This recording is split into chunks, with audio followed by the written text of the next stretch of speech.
This verse that we're going to consider this week and these days is found in Acts chapter 20. ഈ കോൺഫറൻസിന്റെ ദിവസങ്ങളിൽ നാം ഒരുമിച്ച് ചിന്തിക്കുവാനും ധ്യാനിക്കുവാനും പോകുന്ന നമ്മുടെ ഈ തലവാചകം അപ്പോസ്തല പ്രവൃത്തികളിൽ നിന്നാണ്. And it's good to see the context in which the verse comes. ഈ വചനം വരുന്ന സന്ദർഭം നാം ശ്രദ്ധിക്കുന്നത് നല്ലതാണ്. We read of a number of sermons that the Apostle Paul preached. അപ്പോസ്തലനായ പൗലോസ് പ്രസംഗിച്ച പല പ്രസംഗങ്ങളും നാം ദൈവവചനത്തിൽ വായിക്കുന്നുണ്ട്. He preached in Athens and he preached in a number of synagogues. Sometimes we are given a little gist of what he spoke in these places. അഥേനയിൽ വെച്ച് പൗലോസ് പ്രസംഗിച്ച പ്രസംഗം ഏതാണ്ട് മുഴുവനായും മറ്റു പല സ്ഥലങ്ങളിൽ പൗലോസിന്റെ പ്രഭാഷണങ്ങളുടെ രത്നച്ചുരുക്കമെങ്കിലും പല അളവിൽ നമുക്ക് ദൈവവചനത്തിൽ വായിക്കാൻ കഴിയും. But in the New Testament, there's only one place where we read what Paul spoke to the elders of a church. അങ്ങനെ പൊതുവായിട്ടുള്ള പ്രസംഗങ്ങളിൽ നിന്നും വിഭിന്നമായി ഒരു പ്രാദേശിക സഭയിലെ മൂപ്പന്മാരെ വിളിച്ച് അവരോട് മാത്രമായി സംസാരിക്കുന്നത് നാം അപ്പോസ്തല പ്രവൃത്തികൾ 20-ാം അധ്യായത്തിൽ മാത്രമാണ് കാണുന്നത്. And that whole section from Acts 20 verse 17 to 35. പ്രവൃത്തികളുടെ പുസ്തകം 20-ാം അധ്യായത്തിന്റെ 17 മുതൽ 35 വരെയുള്ള ആ വേദഭാഗം മുഴുവനും പൗലോസിന്റെ അവരോടുള്ള പ്രബോധന വചനങ്ങളാണ്. These are words he spoke to the elders of the church in Ephesus. എഫെസോസിലെ സഭയുടെ മൂപ്പന്മാരോട് പൗലോസ് സംസാരിക്കുന്ന വചനങ്ങൾ.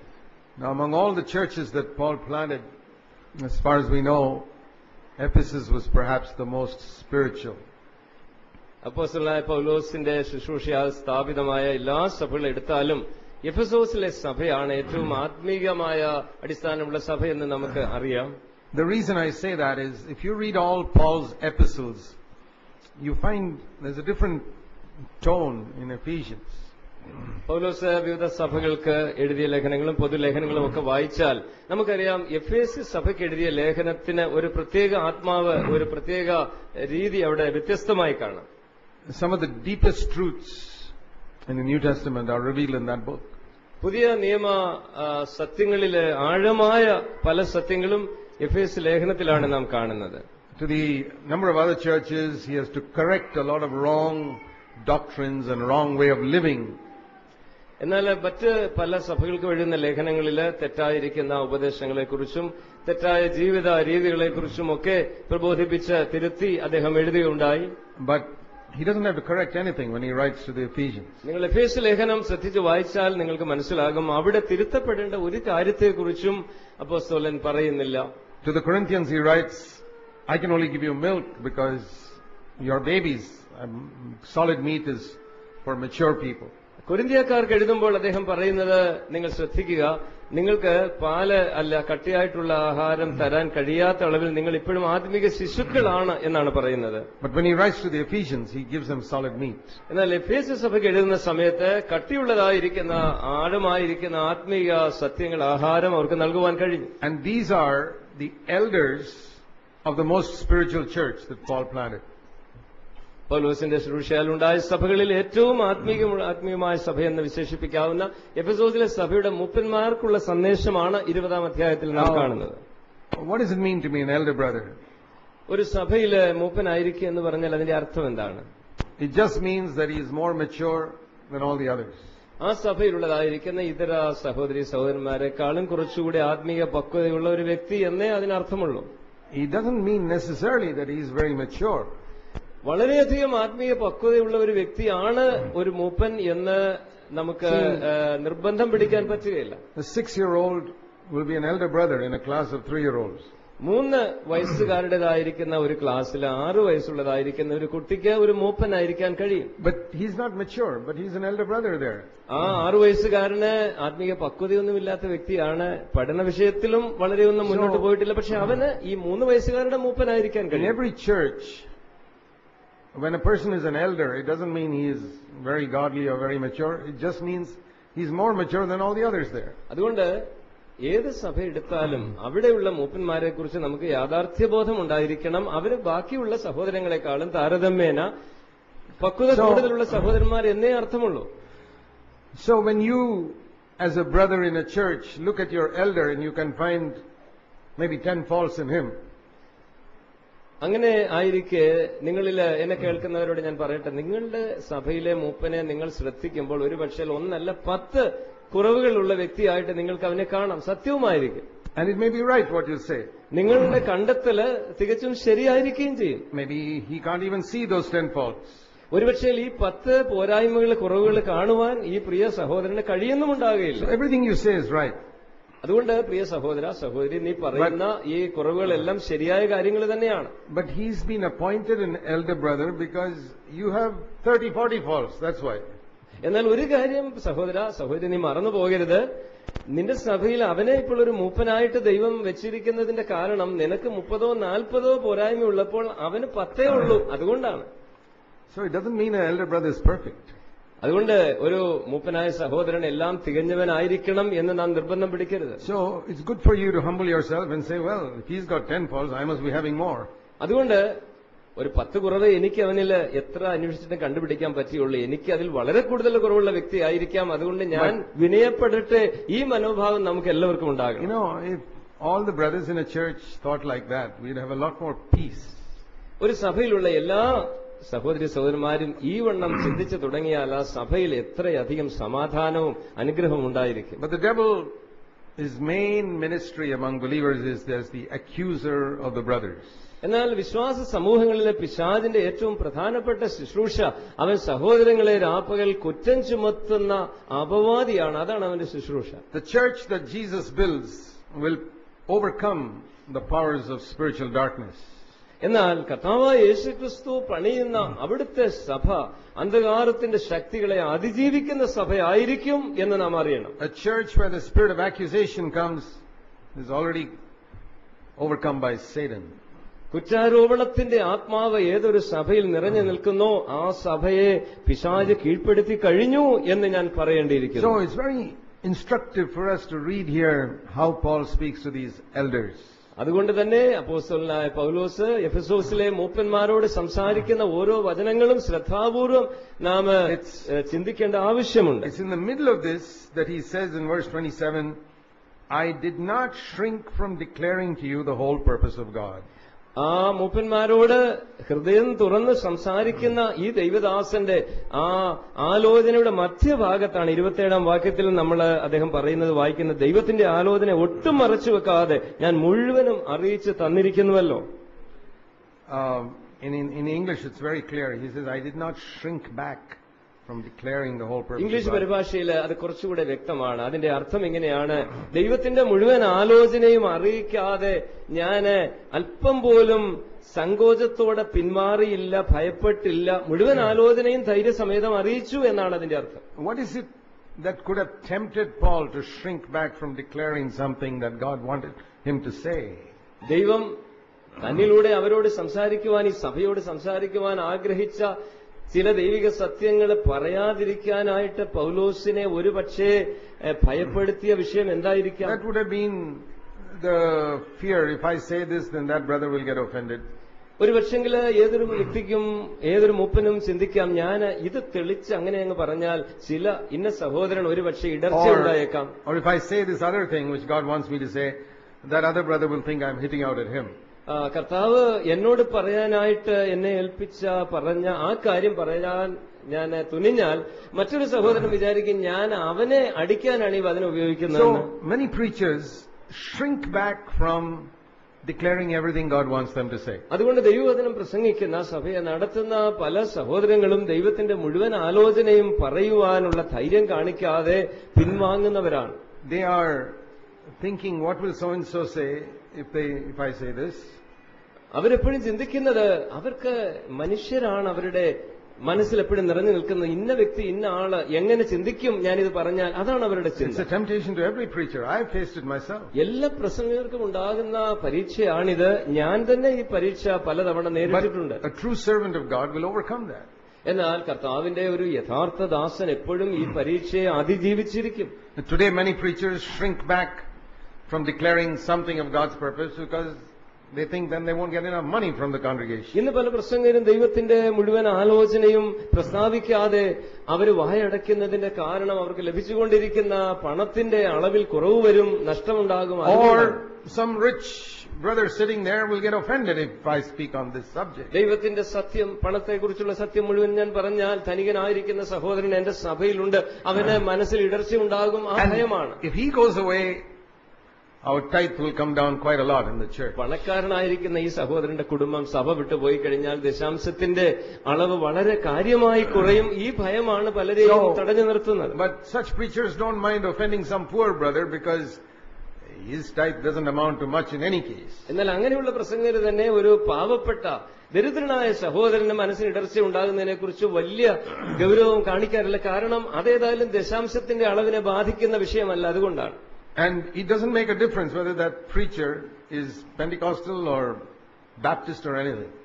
ആ പ്രസംഗകന് ഏത് സഭാവിഭാഗത്തിലാണെന്നുള്ളത് ഒരു വിഷയമല്ല. പെന്തക്കോസ്തുകാരനാകാം, ബാപ്റ്റിസ്റ്റുകാരനാകാം, ഏത് വിഭാഗത്തിലാണെങ്കിലും അവന്റെ ഭയം ഇത് തന്നെയാണ്. Paul was a true servant of God. He never held back anything which was God's full purpose for his people. കർത്താവിന്റെ യഥാർത്ഥ ദാസനായിരുന്ന, വിശ്വസ്ത ദാസനായിരുന്ന പൗലോസ് താൻ ശുശ്രൂഷിക്കുന്ന സഭയിൽ പ്രയോജനമുള്ള ദൈവിക ആലോചന ഒന്നും തന്നെ മറച്ചുവെക്കാതെ ധൈര്യത്തോടെ പ്രസ്താവിക്കുന്നവനായിരുന്നു. And if we had more people like Paul today, we would have better churches and better believers. പൗലോസിന്റെ കൂട്ടത്തിലുള്ള കുറെ ദൈവ ശുശ്രൂഷക്കാർ നമുക്കുണ്ടായിരുന്നെങ്കിൽ നമ്മുടെ സഭകൾ, നമ്മുടെ രാജ്യത്ത് എത്ര നല്ല സഭകൾ ഉണ്ടായേനെ. And we would have had better believers and better homes as well. ആ ശുശ്രൂഷയുടെ ഫലമായി കുറച്ചുകൂടെ ആത്മീയരായിരിക്കുന്ന വിശ്വാസികളും കുറച്ചുകൂടെ സന്തുഷ്ടമായ കുടുംബങ്ങളും നമ്മുടെ ഇടയിൽ ഉണ്ടായേനെ. And we would have had a younger generation that's got some good examples to look at, to follow and become servants of God themselves. അതിന്റെ ഫലമായിട്ട് സഭയിൽ കാണുന്ന നല്ല മാതൃകകൾ കണ്ട് ഹൃദയത്തിൽ പിടിക്കപ്പെട്ടവരായി നമ്മുടെ യുവ തലമുറ കർത്താവിനു വേണ്ടി ജീവിക്കുവാൻ കുറച്ചുകൂടെ ഉത്സാഹിതരായനെ. Paul had authority to speak because he had lived what he spoke. ധൈര്യത്തോടുകൂടി ദൈവിക സത്യങ്ങള് വിളംബരം ചെയ്യുവാൻ പൗലോസിന് ധൈര്യമുണ്ടായിരുന്നത് താൻ പറയുന്ന കാര്യങ്ങൾക്ക് അനുസരിച്ച് ജീവിതത്തിൽ മാതൃക കാണിച്ചവനായിരുന്നു. അതുകൊണ്ടാണ്. Let me just mention one thing that he spoke here, which is part of God's full purpose. ദൈവത്തിന്റെ മുഴുവൻ ആലോചനയുടെയും ഒരു ഭാഗം മാത്രമായ ഒരു കാര്യം പൗലോസ് ഈ മൂപ്പന്മാരോട് സംസാരിക്കുന്നത് ഞാൻ നിങ്ങളുടെ ശ്രദ്ധയിൽ കൊണ്ടുവരാം. He quotes the words of Jesus in verse 35, which are not actually found anywhere in the four Gospels. 4 സുവിശേഷങ്ങളും നാം അരിച്ചു പിറക്കി വായിച്ചാലും കാണാൻ കഴിയാത്ത യേശുക്രിസ്തുവിന്റെ ഒരു പ്രസ്താവന പൗലോസ് അപ്പോസ്തലൻ ഇവിടെ 34 വാക്യത്തിൽ ഉദ്ധരിക്കുന്നുണ്ട്. It is more blessed to give than to receive. ക്ഷമിക്കണം, 35 വാക്യമാണ് മലയാളത്തിൽ. അവിടെ പറയുന്നത് വാങ്ങുന്നതിനേക്കാൾ കൊടുക്കുന്നതാണ് അനുഗ്രഹിക്കപ്പെട്ടത് എന്ന് കർത്താവായ യേശു പറഞ്ഞ വാക്ക് ഓർത്തുകൊള്ളുക. Now Jesus spoke about giving in the Gospels, but we don't find a statement like this in any of the Gospels. സുവിശേഷങ്ങളില് കൊടുക്കുന്നതിനെ കുറിച്ച് കർത്താവ് പലയിടങ്ങളിലും പറഞ്ഞിട്ടുണ്ടെങ്കിലും ഇതേ തരത്തിലുള്ളതായിരിക്കുന്ന ഒരു പ്രസ്താവന യേശു ചെയ്തതായി നാം അവിടെയെങ്കിലും വായിക്കുന്നില്ല. Now, is there a single person among us who doesn't want more blessing from God? ദൈവത്തിൽ നിന്നും അത്യധികമായ അനുഗ്രഹം ആഗ്രഹിക്കാത്ത ആരെങ്കിലും ഇന്ന് എന്നെ കേൾക്കുന്നവരിലുണ്ടോ? No, I think we all would like to have plenty of blessing from God.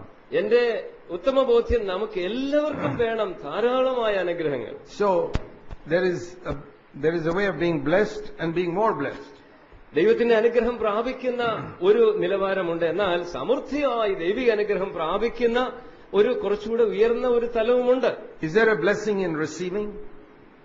ദൈവത്തിൽ നിന്ന് പ്രാപിക്കുന്നതിൽ അനുഗ്രഹമുണ്ടോ? Definitely. സംശയമില്ല, നിശ്ചയമായും പ്രാപിക്കുന്നത് ആ അനുഗ്രഹം നമ്മൾ മിക്കവരെ സംബന്ധിച്ചിടത്തോളം. But what Jesus said here was, there is a greater blessing when we learn to give. എന്നാൽ കർത്താവ് പറയുന്ന വചനം, ഇവിടെ ഉദ്ധരിച്ച വചനം ശ്രദ്ധിക്കുക. വാങ്ങിക്കുന്നത് ദൈവത്തിൽ നിന്ന് ലഭിക്കുന്നത് അനുഗ്രഹമാണെങ്കിൽ അങ്ങോട്ട് കൊടുക്കുന്നത് അതിനേക്കാളും അനുഗ്രഹിക്കപ്പെട്ട കാര്യമാണ്. Now, when the Lord talks about giving, He's not only talking about money. കർത്താവ് നാം കൊടുക്കുന്നതിനെ കുറിച്ച് പറയുമ്പോൾ കേവലം പണം മാത്രം കൊടുക്കുന്നതിനെ കുറിച്ചാണ് എന്ന് ചിന്തിക്കരുത്. In fact, the Apostle Paul, when he writes to the Romans in chapter 12, he tells them to give their body. That's what God wants first of all. പൗലോസ് തന്നെ റോമക്കാർക്ക് ലേഖനം എഴുതുമ്പോൾ 12-ാം അധ്യായത്തിന്റെ തുടക്കത്തിൽ നാം കാണുന്നത് എന്താണ്? കർത്താവിന് പണം കൊടുക്കുന്നതിനെ കുറിച്ചല്ല ഇവിടെ പറയുന്നത്, നമ്മുടെ ശരീരങ്ങളെ കർത്താവിനായി അർപ്പിക്കുന്ന കാര്യമാണ്. See, he says in Romans 12:1, in the Old Testament they gave so many sacrifices to God. That was their offering. Now he says the offering God wants is your body. പഴയ നിയമകാലത്ത് ദൈവത്തിന്റെ ജനം ദൈവത്തിന്റെ പ്രീതിക്കായിട്ട് നിരവധി യാഗങ്ങൾ, ആടുമാടുകളെയൊക്കെ അർപ്പിച്ചതിനെ കുറിച്ച് നാം വായിക്കുമ്പോൾ റോമർ 12:1 പൗലോസ് പറയുന്നത്, നിങ്ങളുടെ ശരീരങ്ങളെ ജീവനും വിശുദ്ധിയും ദൈവത്തിന് പ്രസാദമുള്ള യാഗമായി, ജീവനുള്ള യാഗമായി അർപ്പിക്കുന്നതാണ് നിങ്ങളുടെ ആരാധന. There are many things that we can give to God. ദൈവത്തിന് നമുക്ക് പല കാര്യങ്ങളെ നൽകുവാൻ കഴിയും. Number one, we give our body. ഒന്നാമതായിട്ട് ഞാൻ പറയട്ടെ, ദൈവം നമുക്ക് നൽകിയിരിക്കുന്ന ശരീരങ്ങളെ കർത്താവിനായി നൽകുവാൻ See, കഴിയും. today many preachers will say, give your heart to Jesus. ഇന്ന് പല പ്രസംഗങ്ങളും സുവിശേഷ പ്രസംഗരെ പ്രത്യേകിച്ച് പറയുന്നത്, നിങ്ങളുടെ ഹൃദയം കർത്താവിനായി Have കൊടുക്കും. you given your heart to Jesus? നിങ്ങളുടെ ഹൃദയം കർത്താവിനായി കൊടുത്തോ? ഈ ചോദ്യമുണ്ട്. That's good. That expression is not found in Scripture. അത് ഒരു നല്ല ചോദ്യമാണ്. പക്ഷേ ഞാൻ പറയാം, അങ്ങനെ ഒരു പ്രസ്താവന വചനത്തിൽ ഒരിടത്തും നാം കാണുന്നില്ല. What we mean by that is, what do you mean when you say you've given your heart to a boy or a girl? It means you love that person with all your heart. That's what it means. വചനത്തിൽ ഇല്ലെന്ന് വരികിലും അങ്ങനെ ചോദിക്കുന്ന ചോദ്യം തെറ്റാണെന്ന് ഞാൻ പറയുകയല്ല. ചോദ്യകർത്താവ് ഉദ്ദേശിക്കുന്ന ഇത്രയേ ഉള്ളൂ, നീ കർത്താവിനെ സ്നേഹിക്കുന്നോ? ഇപ്പം നിന്റെ ഹൃദയം നീ കുഞ്ഞെ ഇന്ന പെങ്കൊച്ചിന് കൊടുത്തോ എന്ന് പറഞ്ഞാൽ അതിന്റെ അർത്ഥം തന്നെ അവളെ സ്നേഹിക്കുന്നോ ഇല്ലയോ എന്നല്ലേ? So when you give my heart to the Lord is to love Him. I have not given it to anybody else. കർത്താവിനായി എന്റെ ഹൃദയം ഞാൻ കൊടുത്തു എന്ന് പറയുമ്പോൾ ഞാൻ എന്റെ മുഴുവൻ ഹൃദയം കൊണ്ട് കർത്താവിനെ സ്നേഹിക്കുന്നു. അതേ സമയത്ത് വേറൊരാളിനെ അതിനേക്കാൾ സ്നേഹിക്കുന്നില്ല. It's like many years ago, I gave my heart to my wife as a husband. I don't love anybody else. I've never loved anybody else. വർഷങ്ങൾക്ക് മുൻപ് ഞാൻ വിവാഹിതനായ ആ സമയത്ത് എന്റെ ഹൃദയം ഞാൻ എന്റെ ഭാര്യയ്ക്ക് കൊടുത്തതാണ്. അതിനുശേഷം ഒരിക്കൽ പോലും ഞാൻ വേറൊരു സ്ത്രീ അവളേക്കാൾ അധികം സ്നേഹിച്ചിട്ടില്ല. I've never been interested in anybody else. വേറെ ഒരാളെ കുറിച്ചും എനിക്ക് ഭാര്യ എന്നുള്ള വിഷയത്തില് അങ്ങനെ ഒരു ചിന്തയെ വന്നിട്ടില്ല. That is what it means to give our heart to Jesus. നമ്മുടെ ഹൃദയം കർത്താവിനായി കൊടുക്കുക എന്ന് പറയുമ്പോൾ നാം അതാണ് മനസ്സിലാക്കേണ്ടത്. കർത്താവിന് മാത്രം നൽകപ്പെട്ടിരിക്കുന്ന ഒരു ജീവിതം. You give your heart to your husband or wife, then you give your body also to your husband and wife. നിങ്ങളുടെ ഹൃദയം നിങ്ങളുടെ ഭാര്യയ്ക്ക് ഭർത്താവിനോ നിങ്ങൾ കൊടുത്തവരാണെങ്കിൽ നിശ്ചയമായും നിങ്ങളുടെ ശരീര അവയവങ്ങളും നിങ്ങളുടെ ജീവിത പങ്കാളിക്ക് നിങ്ങൾ കൊടുത്തവരായിരിക്കും. And all married people give their body to each other. വിവാഹിതരായിരിക്കുന്ന എല്ലാവർക്കും അത് അറിയാൻ ഞാൻ പറയാതെ അവരവരുടെ ശരീരങ്ങള് പരസ്പരം നൽകുന്നവരാണ്. The Bible says, എന്നാൽ ദൈവവചനം give your പറയുന്നു, heart to Jesus, നിങ്ങളുടെ ഹൃദയം യേശുവിന് നൽകിയാൽ to give your body to Him. നിങ്ങളുടെ ശരീരവും അവനായി നൽകേണ്ടതുണ്ട്. Now, to receive something from Jesus for our body, that's good. നമ്മുടെ ശരീരത്തിന്റെ പുഷ്ടിക്ക്, നിലനിൽപ്പിന്, ആരോഗ്യത്തിനായി കർത്താവിൽ നിന്നും കൃപകൾ പ്രാപിക്കുന്നത് തീർച്ചയായും അനുഗ്രഹിക്കപ്പെട്ട കാര്യമാണ്. Even a simple thing like food which we get for our body, we give thanks for it every time we eat. നമ്മുടെ ശരീരത്തിന്റെ പോഷണത്തിനായി നാം ഭക്ഷിക്കുന്ന സാമാന്യ ഭക്ഷണത്തിന്റെ കാര്യം തന്നെ എടുത്തോ, അതിനായി ദൈവത്തോട് നാം എത്ര നന്ദി പറയണം. ദൈവത്തിന്റെ ദാനമല്ലേ. We give thanks to God for the things we receive. നാം സ്വീകരിക്കുന്ന ഏത് വിഷയത്തിനു വേണ്ടിയും ദൈവത്തോട് നാം നന്ദിയുള്ളവരാണ്. നമ്മുടെ ശരീരത്തിന് വേണ്ടി ലഭിക്കുന്നതിന് പോലും, ഭക്ഷണം പോലെയുള്ള കാര്യം, or clothing, അല്ലെങ്കിൽ ധരിക്കുന്ന or വസ്ത്രം, a shelter for our body, a house. നമ്മുടെ ശരീരത്തിന് ആവശ്യമായിരിക്കുന്ന ഒരു കൂര, ഒരു ചെറിയ വീട്, വലിയ വീട്, ഇതിനൊക്കെ നാം ദൈവത്തോട് നന്ദിയുള്ളവരാണ്. Healing when we are sick. നാം രോഗികളായിരിക്കുമ്പോൾ കർത്താവ് നൽകുന്ന ശരീര സൗഖ്യം, അത് ദൈവത്തിന്റെ അനുഗ്രഹം തന്നെയാണ്. Is there a blessing in all this? ഈ കാര്യങ്ങളില് ദൈവത്തിൽ നിന്ന് നാം ഇങ്ങനെ പ്രാപിക്കുന്ന നിരവധി കാര്യങ്ങളിൽ അനുഗ്രഹമില്ലേ? നിശ്ചയമായും, നിശ്ചയമായും. Now listen to the word of Jesus. എന്നാൽ യേശുവിന്റെ വചനം നിങ്ങൾ ശ്രദ്ധിക്കുക. If you want a higher blessing, എന്നാൽ ഇപ്പോൾ പറഞ്ഞ അനുഗ്രഹത്തെ കവിയുന്ന ഉന്നതമായിരിക്കുന്ന ഒരു അനുഗ്രഹം നിങ്ങൾ ആഗ്രഹിക്കുന്നുണ്ടോ? give your body to God. അങ്ങനെയാണെങ്കിൽ വാങ്ങിക്കുന്നതിനേക്കാൾ വലിയ അനുഗ്രഹം നിങ്ങൾ കൊടുക്കുകയാണെങ്കിൽ നിങ്ങളുടെ ശരീരങ്ങളെ കർത്താവിനായി നിങ്ങൾ കൊടുക്കുവാൻ തയ്യാറാകുമോ? Give your eyes to God and tell Him that. ശരീരമെന്ന് മുഴുവൻ പൊതുവെ പറഞ്ഞാൽ പോരാ, നിങ്ങളുടെ കണ്ണുകൾ കർത്താവിനായി കൊടുത്തതാണോ? And say, Lord, I never for the rest of my life want to look at anything which will not please you. കണ്ണുകളെ കൊടുക്കുക എന്ന് പറയുമ്പോൾ നിങ്ങൾ ഈ കാര്യം ഓർക്കണം. കർത്താവേ, ഇനിമേലാൽ എന്റെ ജീവിതത്തില് അങ്ങേക്ക് ഇഷ്ടമില്ലാത്ത ഒന്നും കാണുവാൻ, ആരെയും നോക്കുവാൻ ഞാൻ എന്റെ കണ്ണുകൾ ഉപയോഗിക്കാൻ ആഗ്രഹിക്കുന്നില്ല. I don't want to look at a picture or a TV program or a movie or anything that will displease you. My eyes are yours. കർത്താവേ, അങ്ങയുടെ ഹൃദയത്തിന് ഇഷ്ടമില്ലാത്ത ഏതെങ്കിലും ഒരു പടം കാണുവാനോ ടിവിയിലെ പ്രോഗ്രാം ശ്രദ്ധിക്കാനോ ഒന്നിനും ഞാൻ എന്റെ കണ്ണുകൾ ഉപയോഗിക്കുകയില്ല. എന്റെ കണ്ണുകൾ അങ്ങയുടേതാണ്. I don't want to read anything which displease you because my eyes are yours. എന്റെ കണ്ണുകൾ അങ്ങയുടേതായതുകൊണ്ട് അങ്ങേക്ക് ഇഷ്ടമില്ലാത്ത ഒന്നും വായിക്കുവാൻ എന്റെ കണ്ണുകൾ ഉപയോഗിക്കുവാൻ ഞാൻ ആഗ്രഹിക്കുന്നില്ല. And say, Lord, I give my tongue to you. എന്റെ നാവ് കർത്താവേ നിനക്കുള്ളതാണ് എന്ന് ഞാൻ പറയുമ്പോൾ, From now on, I never want to say anything that will hurt you. അങ്ങയുടെ ഹൃദയത്തെ മുറിപ്പെടുത്തുന്ന ഒരു വാക്ക് പോലും എന്റെ ഈ നാവ് കൊണ്ട് ഉച്ചരിക്കുവാൻ ഞാൻ ആഗ്രഹിക്കുന്നില്ല. I give my tongue to you, Lord. കർത്താവേ എന്റെ അധരങ്ങളെ ഞാൻ നിനക്കായി നൽകുന്നു. From now on, I shall speak to my wife or my husband with words that I can speak in your presence. കർത്താവേ അങ്ങയുടെ സാന്നിധ്യത്തിൽ എനിക്ക് പറയാൻ കഴിയുന്ന വാക്കുകൾ മാത്രമേ എന്റെ ഭാര്യയോടോ ഭർത്താവിനോടോ ഞാൻ ഇനിമേൽ സംസാരിക്കുകയുള്ളൂ എന്നാണ് അതിന്റെ അർത്ഥം. Most believers have never given their body like this to God. മിക്ക വിശ്വാസികളും അവരുടെ ശരീരത്തെ, അവരുടെ ശരീര അവയവങ്ങളെ ഈ വണ്ണം കർത്താവിന് അർപ്പിച്ചിട്ടില്ല എന്നുള്ളതാണ് സത്യം. They keep on asking for many things for God to bless their body.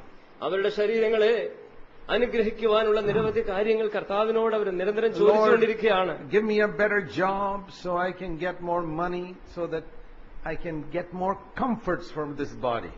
പലരും പ്രാർത്ഥിക്കുന്ന കർത്താവേ എന്റെ ശരീരത്തിന് കൂടുതൽ സുഖമുണ്ടാകുവാൻ, കുറച്ചുകൂടെ സുഖകരമായ ഒരു ജീവിതത്തിനായിട്ട് എനിക്കൂടെ മെച്ചപ്പെട്ട ഒരു ജോലി തരണേ, അങ്ങനെയൊക്കെയാ പലരും പ്രാർത്ഥിക്കുന്നത്.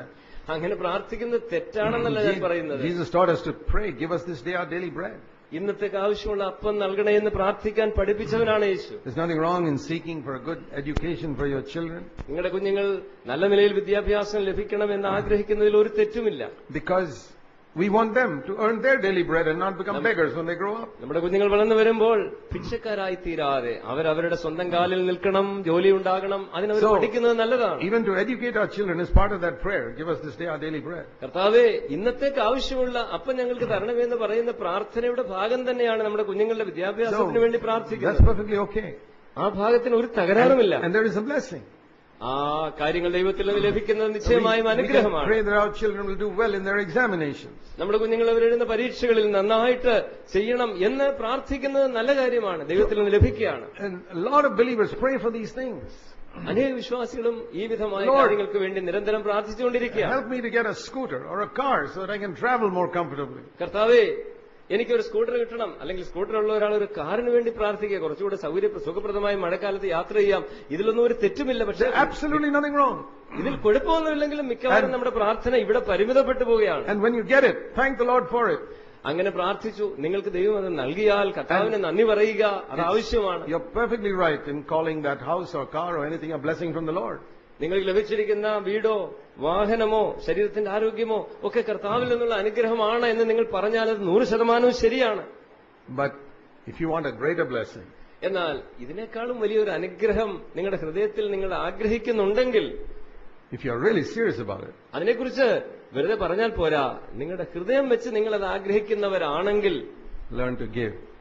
നിങ്ങൾ കൊടുക്കുന്ന മാർഗം പഠിക്കണം. And if you find some brother who has been blessed more than you, spiritually I mean, ഞാൻ പറയുന്നത് ആത്മീകമായ തലത്തിലാണ്. സഹോദര സഹോദരി, നിന്നെക്കാൾ അധികം മറ്റൊരു സഹോദരനോ സഹോദരിയോ കൂടുതൽ അനുഗ്രഹിക്കപ്പെട്ടിരിക്കുന്നു എന്ന് നിനക്ക് ബോധ്യമായിട്ടുണ്ടെങ്കിൽ, who seems to know God better than you, നിന്നെക്കാൾ അധികമായി കർത്താവിനെ ആ വ്യക്തി അറിഞ്ഞിട്ടുണ്ട് എന്ന് നിനക്ക് ബോധ്യപ്പെട്ടിട്ടുണ്ടെങ്കിൽ, who seems to have a greater grace and anointing upon his life, അവന്റെ ജീവിതത്തിൽ നിനക്കുള്ളതിനേക്കാൾ അധികമായ അഭിഷേകവും കൃപയും നിനക്ക് ദർശിപ്പാൻ കഴിയുന്നെങ്കിൽ, was God partial to him?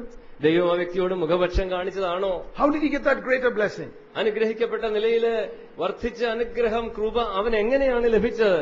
Because he believed what Jesus said, that there's a greater blessing in giving than in receiving. ഞാൻ ഉറപ്പായി വിശ്വസിക്കുന്നു, യേശു പറഞ്ഞ വചനം അവൻ വിശ്വസിച്ചു. വാങ്ങുന്നതിനേക്കാൾ കൊടുക്കുന്നതാണ് അധികം അനുഗ്രഹിക്കപ്പെട്ടത്. You kept on receiving and you got a blessing. Praise the Lord. നിങ്ങൾ കർത്താവിനോട് ചോദിച്ചുകൊണ്ടേയിരുന്നു, നിങ്ങൾ ലഭിച്ചുകൊണ്ടേയിരിക്കുന്നു. നിങ്ങളുടെ ജീവിതത്തിൽ നിങ്ങൾക്ക് അനുഗ്രഹമുണ്ട്. സ്തോത്രം. But that brother also gave, and so he got a greater blessing than you. ആ സഹോദരൻ അടുത്തപടി അനുഗ്രഹത്തെക്കുറിച്ച് കാഴ്ചപ്പാടുള്ളവനായതുകൊണ്ട് അവൻ കൊടുത്തുകൊണ്ടേയിരുന്നു കർത്താവിനായി തന്റെ ശരീരവും തനിക്കുള്ളതൊക്കെയും. അതുകൊണ്ട് അവൻ അധികം അനുഗ്രഹം ലഭിച്ചിരിക്കുന്നു. Who's stopping you from giving in the same way? ആ സഹോദരനെ പോലെ തന്നെ മടി കൂടാതെ സന്തോഷത്തോടെ നിങ്ങൾക്കുള്ളത് കർത്താവിനും മറ്റുള്ളവർക്കും കൊടുക്കുന്നതിൽ നിന്ന് ആരാണ് നിങ്ങളെ തടയുന്നത് സഹോദര? Your body, നിങ്ങളുടെ ശരീരം your കൊടുക്കുന്നത്, eyes, നിങ്ങളുടെ കണ്ണുകൾ, your tongue, നിങ്ങളുടെ നാവ്, your money, നിങ്ങളുടെ പണം, your time. നിങ്ങളുടെ സമയം. When we give, we get a greater blessing. നാം കൊടുക്കുമ്പോഴാണ് ഉത്തമമായ മെച്ചമായ അനുഗ്രഹം നമുക്ക് ലഭിക്കുന്നത്. In every sphere in the world, people are always seeking for something greater, higher. ലോകത്തിന്റെ ഏത് മേഖല നിങ്ങൾ എടുത്തോ, ഏതു തരം മനുഷ്യരെ നിങ്ങൾ വിചാരിച്ചു നോക്കിക്കോ, കുറച്ചുകൂടെ ഉന്നതമായ മെച്ചമായ കാര്യമാണ് എല്ലാവരും അന്വേഷിക്കുന്നത്, അല്ലേ? Out in the world, a man whose goal was to become an MLA, when he becomes an MLA, he wants to be an MP now.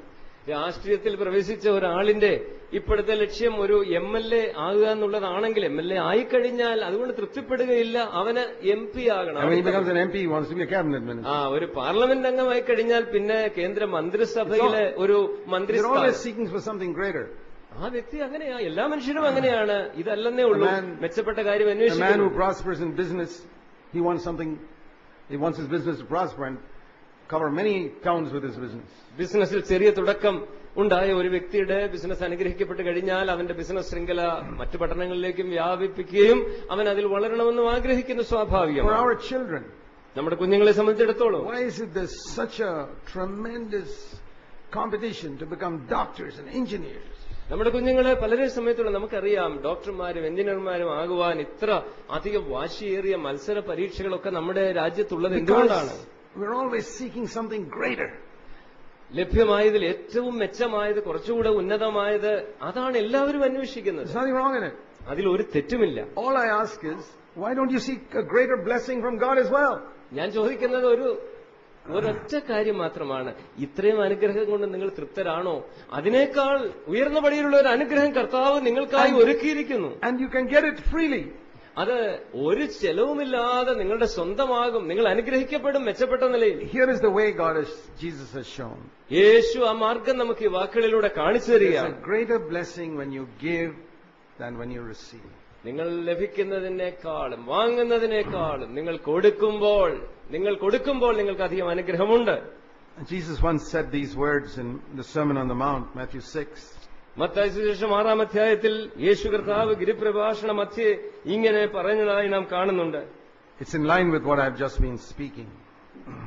ഞാനിപ്പോൾ സംസാരിച്ചുകൊണ്ടിരിക്കുന്ന അതേ ചിന്തയോട് ചേരുന്ന ഒരു ചിന്തയാണ് കർത്താവ് അതിന്റെ നടുവിൽ പറയുന്നത്. 3 times Jesus repeated the same phrase. ഒരേ പദപ്രയോഗം തന്നെ 3 പ്രാവശ്യം കർത്താവ് ആവർത്തിക്കുന്നതായി നാം കാണുന്നു. In the Sermon on the Mount, we don't find anything repeated thrice like that. ഈ ഗിരിപ്രഭാഷണം 5, 6, 7 അധ്യായങ്ങളിൽ നാം വായിച്ചാൽ മറ്റൊരു കാര്യവും യേശു 3 തവണ ആവർത്തിക്കുന്നതായി നാം കാണുന്നില്ല. There are commands that are repeated 3 times, like don't be anxious. That's repeated 3 times. എന്നാൽ കൽപ്പനകള് ചെയ്യരുത് എന്ന് പറഞ്ഞിരിക്കുന്ന വിചാരപ്പെടരുത് അതുപോലെയുള്ളത് 3 തവണ ആവർത്തിച്ചിട്ടുണ്ട്. But see this. എന്നാൽ ഈ കാര്യം നിങ്ങൾ ശ്രദ്ധിക്കുക. In Matthew 6 verse 4. 6-ാം അധ്യായത്തിന്റെ 4-ാം വചനത്തിൽ ഇങ്ങനെ പറഞ്ഞിരിക്കുന്നു. Your Father who sees in secret will repay you. രഹസ്യത്തിൽ കാണുന്ന നിന്റെ പിതാവ് നിനക്ക് പ്രതിഫലം തരും. Again in verse 6, the last part, your Father who sees in secret will repay you. 6-ാം വാക്യത്തിന്റെ ഒടുവിലത്തെ ഭാഗത്തിലും അത് തന്നെ ആവർത്തിക്കുന്നു. രഹസ്യത്തിൽ കാണുന്ന നിന്റെ പിതാവ് നിനക്ക് പ്രതിഫലം തരും. And again in verse 18, 18-ാം വാക്യത്തിലും അത് തന്നെ നാം ആവർത്തിച്ചു കാണുന്നു. your Father who sees in secret will repay you. രഹസ്യത്തിൽ കാണുന്ന നിന്റെ പിതാവ് നിനക്ക് പ്രതിഫലം തരും. Something that's repeated 3 times in one chapter. ഒരേ അധ്യായത്തിൽ തന്നെ 3 തവണ കർത്താവായ യേശു ആവർത്തിച്ചു പറയുന്ന കാര്യം. Do you believe it? നിങ്ങളത് വിശ്വസിക്കുന്നുണ്ടോ? പ്രാധാന്യമുള്ള കാര്യമല്ലേ? Do you believe with all your heart that what God sees you do in secret for Him, He will repay you publicly? നിങ്ങൾ ഇക്കാര്യം വിശ്വസിക്കുന്നുണ്ടോ പ്രിയ സഹോദരങ്ങളെ? നിങ്ങളുടെ ജീവിതത്തിൽ രഹസ്യമായി ആരും കാണാത്ത ഒരു മേഖലയിൽ നിങ്ങൾ കർത്താവിന്റെ മുൻപാകെ ചെയ്യുന്ന കാര്യങ്ങൾക്ക് പരസ്യമായി അവൻ നിങ്ങൾക്ക് പ്രതിഫലം അനുഗ്രഹം നൽകും എന്നുള്ളത്. I believe the number one problem why Christians don't grow spiritually is because they are trying to live their Christian life before the face of man. അനേക ക്രിസ്ത്യാനികളും ആത്മീകമായി വളരാത്തതിന്റെ അടിസ്ഥാനപരമായ കാരണം മറ്റു മനുഷ്യരുടെ മുൻപാകെ വിളങ്ങുന്ന ഒരു ജീവിതം നയിക്കാനാണ് അവർ ആഗ്രഹിക്കുന്നത് എന്നുള്ളതാണ്. All of us have a choice. We can live our Christianity before men or before God. നമ്മുടെ എല്ലാവരുടെയും മുൻപാകെ ഈ തിരഞ്ഞെടുപ്പുണ്ട് പ്രിയപ്പെട്ടവരെ. ഒന്നുകിൽ നമുക്ക് മനുഷ്യരുടെ മുൻപാകെ ജീവിക്കാം, അല്ലെങ്കിൽ രഹസ്യത്തിൽ കാണുന്ന പിതാവിന്റെ മുൻപാകെ ജീവിക്കാം. There was no such requirement in the Old Testament. പഴയ നിയമകാലത്ത് ആ തരത്തിലുള്ളതായിരിക്കുന്ന ഒരു കാര്യം ദൈവം നമ്മോട് പറയുന്നില്ല. The Lord never said, when you make a sacrifice, go to some corner where nobody can see you and sacrifice. പഴയ നിയമകാലത്ത് ദൈവം ന്യായപ്രമാണം നൽകിയപ്പോൾ ഇസ്രായേലിനോട് പറഞ്ഞില്ല, നിങ്ങൾ ഒരു യാഗം അർപ്പിക്കാൻ വരുമ്പോൾ ആരും കാണാത്ത ഒതുങ്ങിയ ഒരു മൂലയിൽ പോയി രഹസ്യമായി യാഗം കഴിച്ചോണമെന്ന് പറഞ്ഞിട്ടില്ല. ഇല്ല. Bring your bullock in the presence of everybody in the outer court and offer it. സമാഗമന കൂടാരത്തിന്റെ പ്രാകാരത്തിലേക്ക് ദൈവജനത്തിന്റെ എല്ലാവരുടെയും കാഴ്ചയിൽ നിന്റെ യാഗവസ്തു കൊണ്ടുവന്ന് നിനക്ക് യാഗപീഠത്തിൽ അർപ്പിക്കാം. The offering box was kept there and people would come and put large amounts of money. Everybody could see what they were putting in. യേശുവിന്റെ കാലത്ത് പോലും യെരൂശലേം ദേവാലയത്തിന്റെ ഭണ്ഡാരത്തിൽ പരസ്യമായി ആളുകൾ വന്ന് കാണിക്ക സഞ്ചിയിൽ പൈസ ഇടുന്ന കാര്യം നാം വായിക്കുന്നുണ്ട്. If a widow brought only 2 coins, everybody could see she's only putting 2 coins. ദരിദ്രയായിരിക്കുന്ന ആ വിധവ 2 വെള്ളിക്കാശ് ഇട്ട ആ കാര്യവും എല്ലാവർക്കും കാണാൻ കഴിയുമായിരുന്നു. അങ്ങനെയാണ് ആ കാലത്ത്. When the Pharisees put large amounts of money, everybody could see it. പരീശന്മാര് വലിയ തുകകളൊക്കെ ഭണ്ഡാരത്തിൽ ഇട്ട സമയത്ത് അത് എല്ലാവരുടെയും ദൃഷ്ടിയിൽ അത് പരസ്യമായിട്ടാണ് ചെയ്തത്. And there was no sin in that. അന്ന് അങ്ങനെ ചെയ്യുന്നതിൽ ഒരു പാപവുമില്ലായിരുന്നു. I mean, if a Pharisee waited till a crowd gathered and then he started putting the money in, there was no sin there. ഒരു പരീശന് കർത്താവിന് കൊടുക്കാനായിട്ട് കുറച്ച് പണമോ ഒക്കെ ആയിട്ട് വന്നെന്നിരിക്കട്ടെ, വന്നപ്പം ദേവാലയത്തിൽ 5-6 പേരേ ഉള്ളൂ. കുറച്ചുനേരം കൂടെ കാത്തിരുന്ന് എല്ലാവരും വന്ന് നല്ല ആൾക്കൂട്ടം ഉണ്ടായി കഴിയുമ്പോൾ താൻ ഇടാൻ തീരുമാനിച്ചെന്ന് വെച്ചു. അതിലും പാപമില്ലായിരുന്നു അന്ന്. അന്ന് ആ വിഷയം ദൈവം പാപമായി എണ്ണിയിരുന്നില്ല. But now in the new covenant, എന്നാൽ ഇന്ന് പുതിയ നിയമത്തിന്റെ ഈ കാലഘട്ടത്തിൽ that would be a terrible sin. അത് ദൈവം മുൻപാകെ ഏറ്റവും നികൃഷ്ടമായിരിക്കുന്ന ഒരു പാപമായിരിക്കും എന്ന് നാം തിരിച്ചറിയണം. You have to give in secret. കാരണം പുതിയ നിയമത്തിന്റെ ആത്മാവ് യേശു ഇവിടെ പറയുന്ന ആവർത്തിച്ച് പറയുന്ന കാര്യം രഹസ്യത്തിൽ ദൈവം മുൻപാകെ ജീവിക്കുന്ന ഒരു ജീവിതത്തെക്കുറിച്ചാണ്. 3 things he mentions here. 3 കാര്യങ്ങളെക്കുറിച്ചാണ് ആവർത്തിച്ച് ഈ കാര്യം പ്രതിഫലത്തെക്കുറിച്ച് പറയുന്നത്. Giving money. ഒന്നാമത്തെ കാര്യം കർത്താവിന് കൊടുക്കുന്ന കാര്യത്തിലാണ്. Money to the poor or helping people financially. പാവങ്ങൾ ദരിദ്രർക്ക് പണം നൽകുന്നതോ ദൈവാലയത്തിൽ കൊടുക്കുന്നതോ ദരിദ്രരെ സഹായിക്കുന്ന ഏതുമാകാം. Second is prayer. രണ്ടാമത് പ്രാർത്ഥനയോടുള്ള ബന്ധത്തിലാണ് കർത്താവ് ഇത് ആവർത്തിച്ച് പറയുന്നത്. Third is fasting. മൂന്നാമത് ഉപവസിക്കുന്നതിനോടുള്ള ബന്ധത്തിലാണ്. But I find all these 3 areas Christians just disobey it altogether. എന്നാല് ഞാൻ കാണുന്ന ദുഃഖകരമായ കാര്യം ഈ 3 മേഖലയിലും ക്രിസ്ത്യാനികൾ കർത്താവിന്റെ ഈ വചനത്തെ അവര് അനുസരിക്കാതിരിക്കുന്നു. And then the Father doesn't repay you openly. അങ്ങനെ നാം അനുസരിക്കാതിരിക്കുമ്പോൾ എന്താ സംഭവിക്കുന്നത്? രഹസ്യത്തിൽ കാണുന്ന ആ പിതാവ് പരസ്യമായി നമുക്ക് പ്രതിഫലം അനുഗ്രഹം നൽകുവാൻ അവന് കഴിയുന്നില്ല. Do you find in yourself a tremendous desire to give to God and nobody should know it? ഞാൻ ചോദിക്കട്ടെ പ്രിയപ്പെട്ടവരെ, കർത്താവിന് കൊടുക്കുവാൻ നിങ്ങളുടെ ഹൃദയത്തിൽ ഒരു ആഗ്രഹം പരിശുദ്ധാത്മാവ് തരുമ്പോൾ മറ്റാരും കാണാതെ രഹസ്യമായിട്ട് അത് ചെയ്യുവാനുള്ളതായിരിക്കുന്ന അത്യധികമായ ഒരു ആഗ്രഹം നിങ്ങളുടെ ഉള്ളത്തെ ഭരിക്കുന്നുണ്ടോ? It's so different from what we see in a lot of Christianity. എന്നാൽ ഇന്ന് നാം ചുറ്റും കാണുന്ന ക്രൈസ്തവ ലോകത്തിൽ ഇതിൽ നിന്നും എത്രയോ വിഭിന്നമായിരിക്കുന്ന ഒരു ആത്മാവാണ് നാം ജീവിതങ്ങളിൽ കാണുന്നത്. I visited an evangelical church once. ഒരിക്കല് ഒരു സുവിശേഷ വിഹിത സഭ സന്ദർശിച്ച കാര്യം ഞാൻ ഓർക്കുകയാണ്. It is written on the fan, donated by so and so. ആ സഭാ ഹാളില് കറങ്ങിക്കൊണ്ടിരുന്ന ഫാനില് ഞാൻ ഒരെടുത്ത് വായിച്ചു. കറങ്ങിക്കൊണ്ടിരുന്നപ്പം വായിച്ചില്ല, നിന്ന സമയത്ത്. അതായത് ഇത് കൊടുത്തത് ഇന്ന ആളാണ്, കൊടുത്ത ആളുടെ പേര് അതിൽ എഴുതിയേക്കുക. Poor man, he's not going to get anything from God for giving that fan to the church. കൊടുത്ത ആളിനെ ഓർത്ത് ഞാൻ സഹതപിച്ചു പോയി അപ്പോഴും ഇപ്പോഴും. കാരണം താൻ മുടക്കിയ പണത്തിന് ഒരു ചില്ലിക്കാശ് പ്രതിഫലം ദൈവത്തിൽ നിന്ന് കിട്ടാൻ പോകുന്നില്ല. I went to a Pentecostal Bible school once. ഒരിക്കൽ ഒരു പെന്തക്കോസ്ത് ബൈബിൾ സ്കൂളിൽ ഞാൻ പോയത് ഓർക്കുന്നു. Outside one building, it's written, this donated by so and so in America or something like that. ആ കെട്ടിടത്തിന്റെ മുൻപിൽ തന്നെ എല്ലാവർക്കും കാണത്തക്ക പോലെ എഴുതി വെച്ചിരിക്കുകയാണ്, അമേരിക്കയിലുള്ള ഉദാരമനസ്കനായിരിക്കുന്ന ഒരാള് സംഭാവന ചെയ്ത പണം കൊണ്ടാണ് ഇത് ഉണ്ടാക്കിയേക്കുന്നത്. Poor man, he's not going to get anything from God for what he did. അമേരിക്കയിലുള്ള ആ പാവപ്പെട്ട സഹോദരനെ ഓർത്ത് ഞാൻ ധനികനാണെങ്കിലും ആ സാധു മനുഷ്യനെ ഓർത്ത് ഞാൻ സഹതപിക്കുകയാണ്. കർത്താവിന്റെ അടുക്ക് ചെല്ലുമ്പം ഒരു പ്രതിഫലവും ഇല്ലാതെ ഈ വിഷയത്തിൽ താൻ നിൽക്കും. Your giving must be totally secret.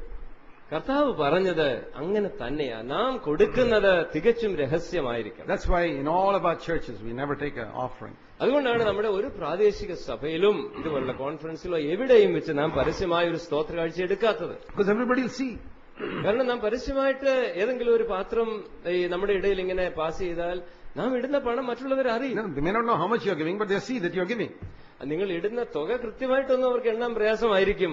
പക്ഷേ നിങ്ങൾ കൊടുക്കുന്നുള്ള കാര്യം അവരറിയും. Or in some churches they have a offering box in front and everybody comes and puts it there.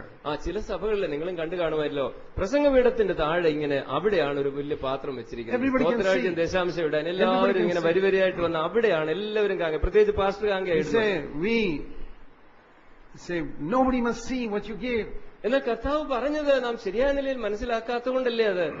നിങ്ങൾ കൊടുക്കുന്നത് വേറെ ആരും അറിയണ്ട, രഹസ്യത്തിൽ പിതാവിന് മുമ്പാകെ ചെയ്യുക. Take the matter of prayer. പ്രാർത്ഥനയുടെ കാര്യം എടുത്തുകൊള്ളുക. How many books and articles I have read about how somebody used to pray for 2 hours every morning or 4 hours every morning. I say, how did they know that? ഞാൻ പല പുസ്തകങ്ങളില്, ലേഖനങ്ങളില്, പലരുടെ പ്രസംഗങ്ങളിലൊക്കെ ശ്രദ്ധിച്ചിട്ടുള്ള ഒരു കാര്യമാണ്. ഇന്ന ഭക്തൻ, വിശുദ്ധൻ 2 മണിക്കൂർ പ്രാർത്ഥിക്കുന്നു, ചിലര് മുഴുവൻ ദിവസവും പ്രാർത്ഥിക്കുന്നു, രാത്രി മുഴുവൻ പ്രാർത്ഥന. ഇതിനെക്കുറിച്ചൊക്കെ ലോകം മറ്റുള്ളവർ എങ്ങനെ അറിയുന്നത്? People sometimes ask me, Brother Jack, how much do you pray in your life? ചില സമയത്തെങ്കിലും എന്നോട് ചിലർ ചോദിക്കാറുണ്ട്, സഹോദരൻ ഒരു എത്ര മണിക്കൂർ പ്രാർത്ഥിക്കുന്നുണ്ട്? Are you telling me to disobey God?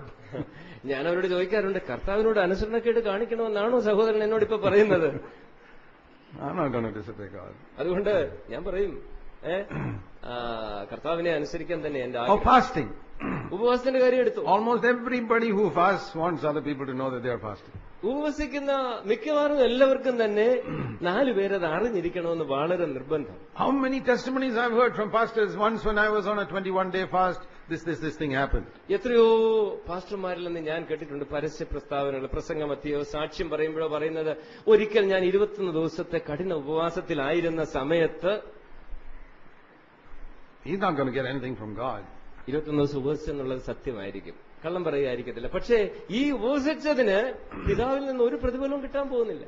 We have to give in secret. രഹസ്യത്തിലാണ് ഇതെല്ലാം നാം ചെയ്യേണ്ടത്, കൊടുക്കേണ്ടത്. Cheerfully to God. ദൈവത്തിന് നാം കൊടുക്കണം രഹസ്യത്തിൽ, സന്തോഷത്തോടെ. And you get the higher blessing. അങ്ങനെയാകുമ്പോഴാണ് വാങ്ങുന്നതിനേക്കാൾ അധികമായിരിക്കുന്ന പ്രതിഫലം കൊടുക്കുന്നതിലൂടെ നമുക്ക് ലഭിക്കുന്നത്. I want to say very straight to all of you.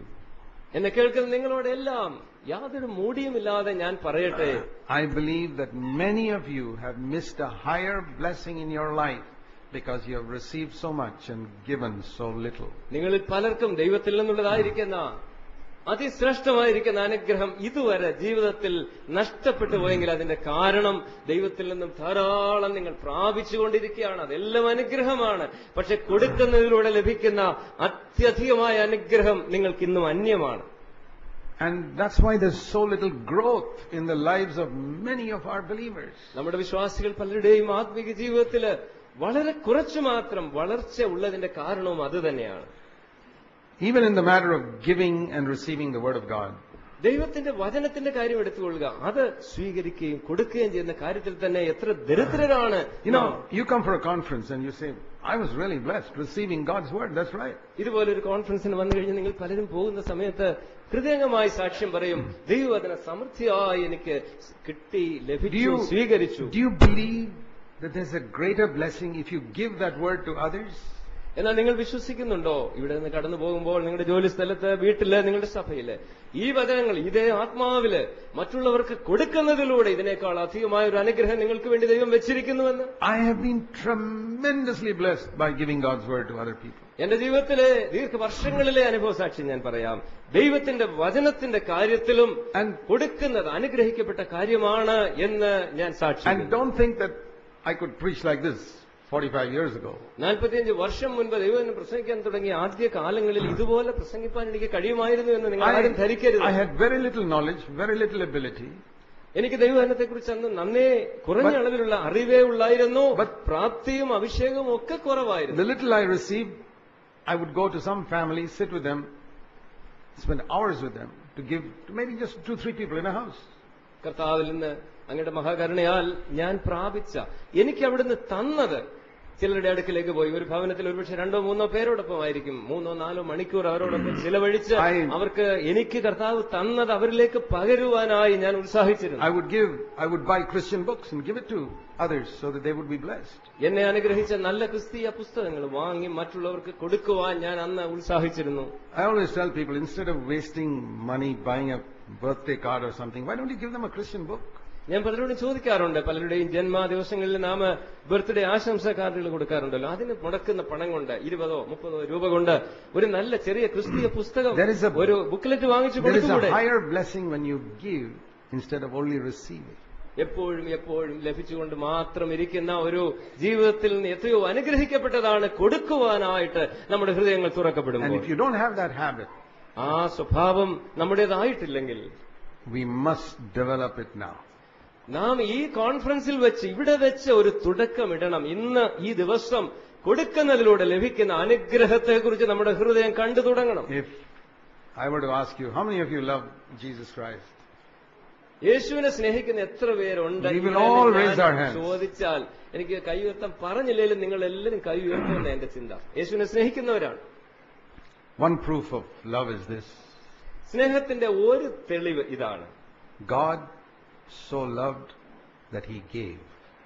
ദൈവം ലോകത്തെ അത്യധികമായി സ്നേഹിച്ചു.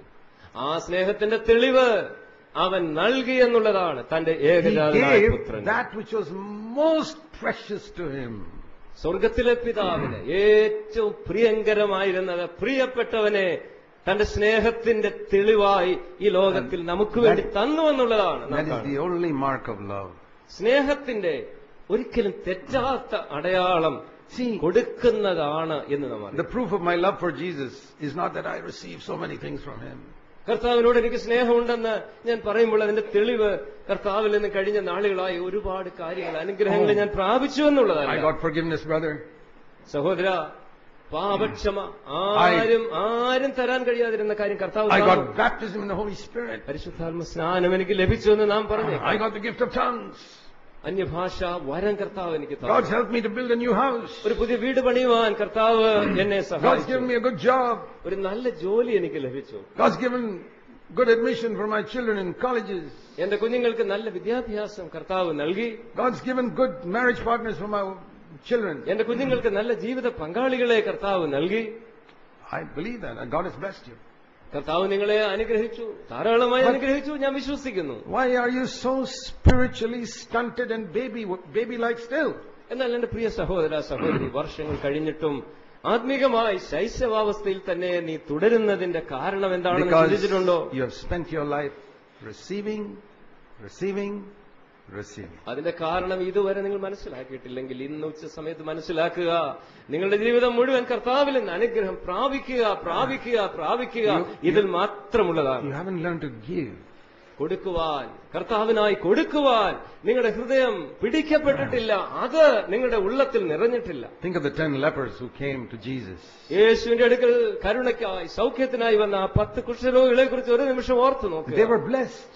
അവരനുഗ്രഹിക്കപ്പെട്ടില്ലേ? I mean, if you're healed of leprosy, can't you say you're blessed? Of course. കുഷ്ഠരോഗം ബാധിച്ച് സമൂഹത്തിൽ ഭ്രഷ്ടനായിരുന്ന നിനക്ക് യേശുവിന്റെ വചനത്താൽ കുഷ്ഠരോഗം മാറി സൗഖ്യമായില്ലെങ്കിൽ അത് അനുഗ്രഹമല്ലേ? They were tremendously blessed. ആ 10 പേരും കർത്താവ് നൽകിയ കരുണയുടെ സൗഖ്യം കൊണ്ട് അത്യധികമായി അനുഗ്രഹിക്കപ്പെട്ടവരായിരുന്നു. They could go all over and tell people how God blessed them in a wonderful, miraculous way. കർത്താവ് അത്ഭുതകരമായി അവർക്ക് നൽകിയ സൗഖ്യത്തെക്കുറിച്ച് അവർ കാണുന്ന എല്ലാവരോടും പറഞ്ഞ് നടക്കും നിശ്ചയമാണ്. But one man got a greater blessing. എന്നാൽ ഈ 10 പേരിൽ ഒരുവന് മാത്രം ശ്രേഷ്ഠമായ മെച്ചമായിരിക്കുന്ന ഒരു അനുഗ്രഹം ലഭിച്ചതായി നാം കാണുന്നു. He not only got healing, he got salvation. അവന് ശരീരത്തിന്റെ സൗഖ്യം, കുഷ്ഠത്തിനുള്ള സൗഖ്യം മാത്രമല്ല ലഭിച്ചത്, അവന്റെ ആത്മാവിന് നിത്യജീവനും ലഭിച്ചു, രക്ഷ ലഭിച്ചു. എന്തുകൊണ്ടാണ്? You know why he got salvation? എന്തുകൊണ്ടാണ് ഈ 10 ഒരുവന് മാത്രമാണ് ലഭിച്ചത്? He came back to Jesus to give. അവന് മറ്റുള്ളവര് പോയ പുറകെ പോകാതെ അവൻ മടങ്ങി വന്നു, യേശുവിനെ കൊടുക്കാനുള്ള മനസ്സോടെ വന്നു. He didn't have money to give. He was a leper. He had nothing to give to God. പരമദരിദ്രനായിരുന്ന അവൻ യേശുവിന് കൊടുക്കാൻ ഒരു ചില്ലിക്കാശ് പോലും അവന്റെ കയ്യിൽ ഇല്ലായിരുന്നു. പക്ഷേ അവൻ യേശുവിനെ കൊടുക്കാൻ വന്നു. എന്താണ്? നന്ദി കൊടുക്കുവാൻ. കർത്താവിനോടുള്ള He- നന്ദി കടപ്പാട് കൊടുത്തു തീർക്കാൻ It's വന്നു. very wonderful to see how he did it.